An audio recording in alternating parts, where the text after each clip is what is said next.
This week we'll be talking about social learning theory and media violence. To get started, Americans can see TV almost as a family member. It controls our time and space. It dictates how we attend to our future schedules, how we arrange our furniture, when we talk and eat during commercial breaks, and it even influences our self-image and behavior. We'll first start off with theory and where this all began. Albert Bandura is the creator of social learning theory.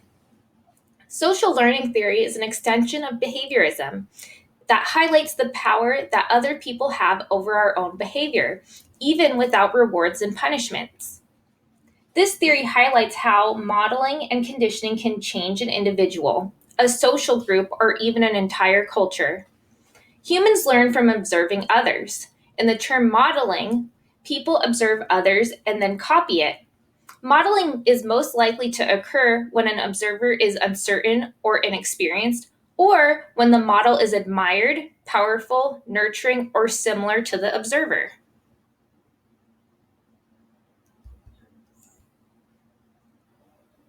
This theory is connected to perceptions and interpretations related to self-understanding, self-confidence, social reflection, and feelings of self-efficacy.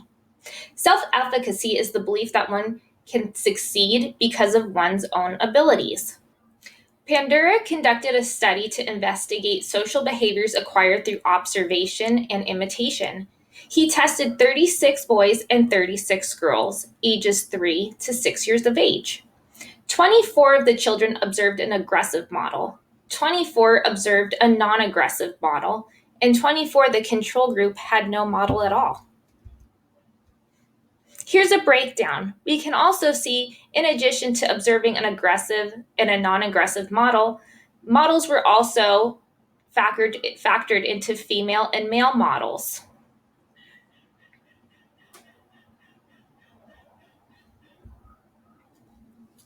In group 1, 24 of the children, 12 boys and 12 girls, watched a model behaving aggressively towards a toy called a Bobo doll. The adults attacked the Bobo doll in a distinctive manner. They used a hammer in some cases, and in others threw the doll in the air and shouted "pow" and "boom." Group 2, another 24 children, 12 boys and 12 girls, were exposed to a non-aggressive model who played in a quiet and subdued manner for 10 minutes, playing with tinkered toys set up and ignored the Bobo doll. And finally, Group 3 was the final group of 24 children where there was no exposure to a model at all. Here's a short video to show you what this experiment looked like.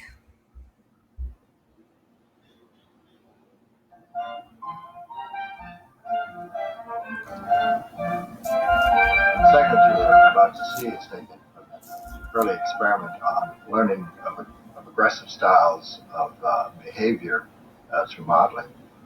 Children watched a filmed adult perform novel aggressive acts toward a inflated doll, and the physical aggression was accompanied by novel hostile remarks.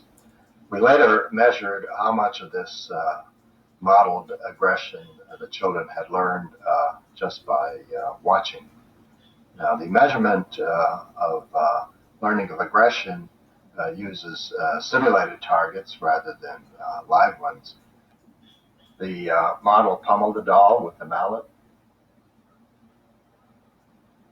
flung it in the air,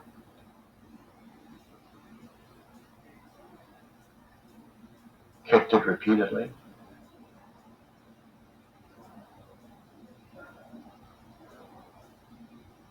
threw it down, and beat it.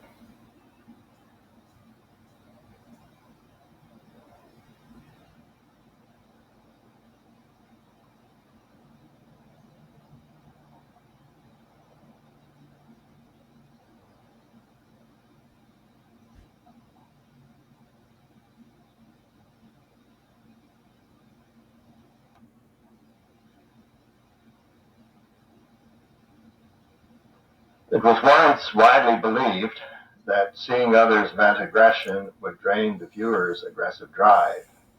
As you can see, exposure to aggressive modeling is hardly cathartic.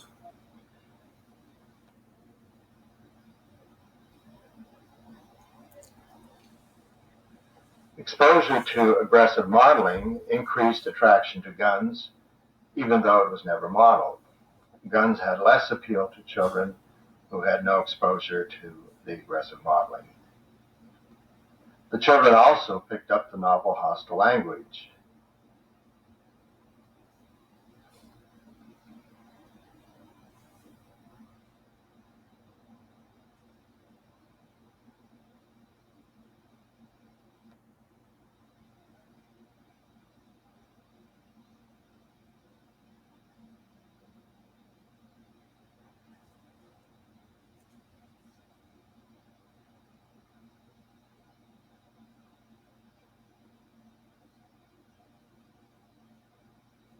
The room contained varied play materials, and children could choose to play aggressively or non-aggressively.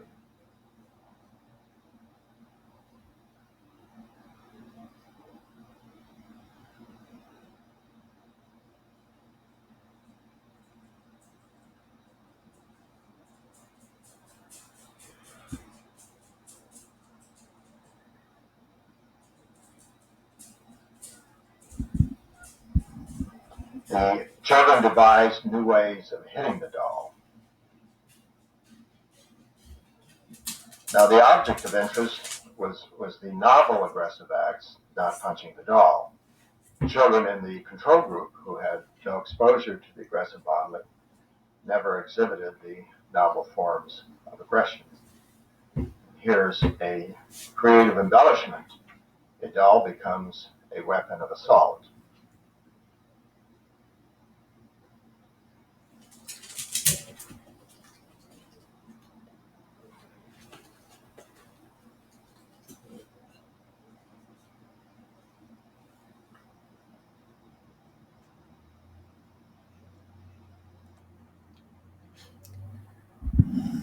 So in Albert Bandura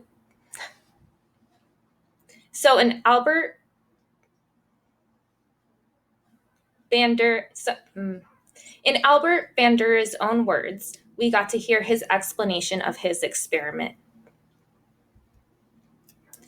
Again, to cover the results, children who observed the aggressive model made far more imitative aggressive responses than those who were in the non-aggressive or control groups.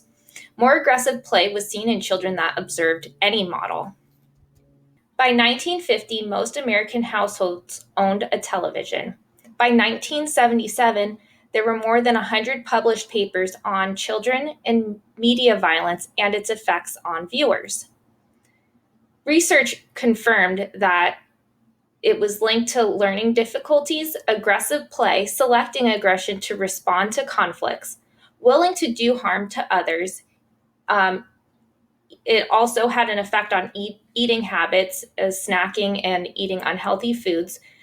There was a risk for obesity, higher participation in high-risk behavior, and it also had linked to higher stress.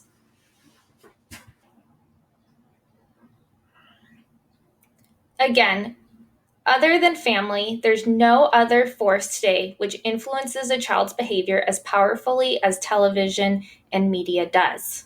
The average child will spend more time with TV or a phone than studying in school or through parental instruction. They learn about the world and its values from what they get from the TV, iPad, and iPhone, etc.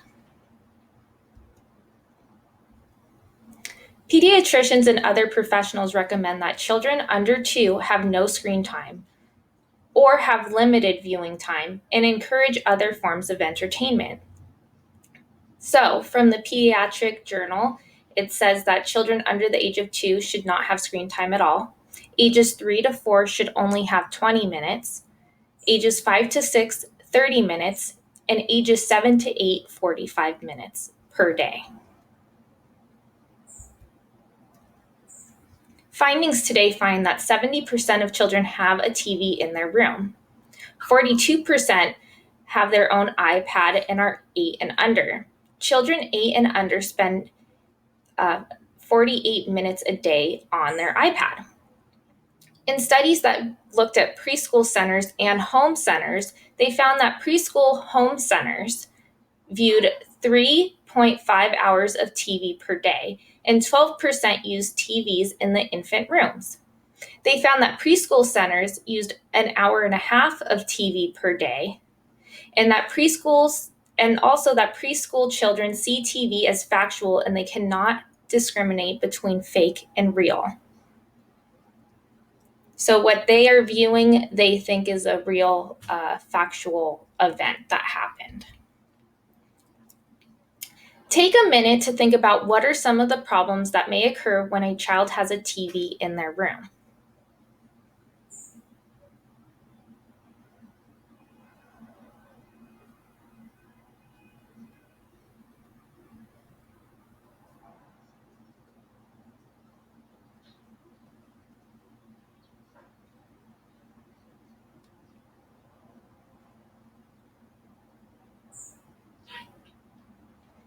So you may have come up with quite a few things. One, that the parents might not be aware of what they're watching. Parents might not be aware of how long they're watching. Parents also might not be aware of if it's affecting their sleep, since they may turn it on in the middle of the night. But also, we should think about the amount of TVs that fall on young children. Every 30 minutes, a child is sent to the hospital for a TV falling on them. Children often hit the TV, and 64% are children under the age of 5. It's believed that they may be imitating some of the actions that are seen on TV, and it results in it falling over. Artificial light is another one that affects children. The light from the TV affects children's sleep and has a negative effect on learning and health outcomes.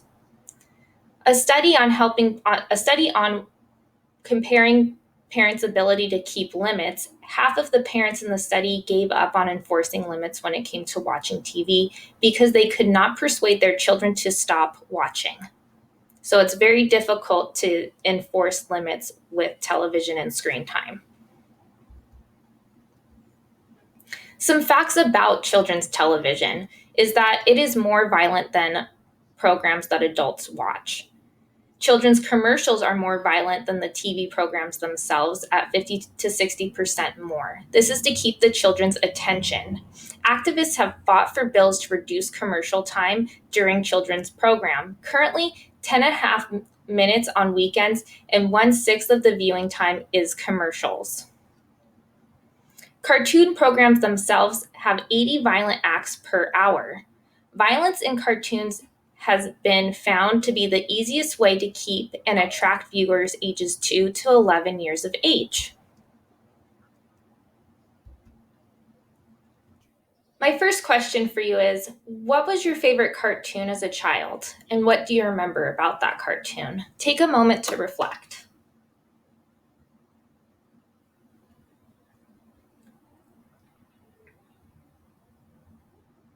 My favorite cartoon was Tom and Jerry. So for the next activity in the module, you're going to watch a portion of a Tom and Jerry cartoon. And before you watch this cartoon, I would like for you to count how many acts of violence you see in the 2 to 3 minutes that you watch. Think about what is your criteria for violence. And as you do that, think about why it would be important for a researcher to have a clear definition of what violence is before they start their research. Go ahead and continue to the next page in the module to access the cartoon activity.